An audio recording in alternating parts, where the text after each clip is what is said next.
मु mister गुलुआ Odia comedian मत आज्ञा धमक मिलूँ कि गोटे कोटी टंका दियो नहले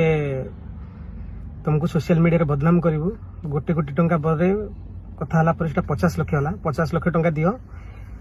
तुमको सोशल नदेले सोशल मीडिया बदनाम करूँ एवं बदनाम करने सहित तुमको मिछ केस रे फसैकरी जेल पुरेबू एवं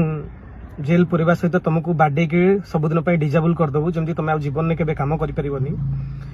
आई केस नहीं कि मुझे काली जो बालियंता थाना जाइली मत जी धमक दौरान मुझे देखिली कनेक्शन थाना रे अच्छी मु आउ थाना को दौड़ी मो ए समय मुझे मत लगुनि मु थाना रे पहुंची पारि तेणु मो एरिया छाड़ी मु गोटे जगह को पलि आसी तेणु मु प्रशासन को एति मो वीडियो माध्यम एति अनुरोध कर मत इंगित करके 3 थर धमक मिललानी मु एवं मोर स्टाफ मानक धमक मिललानी।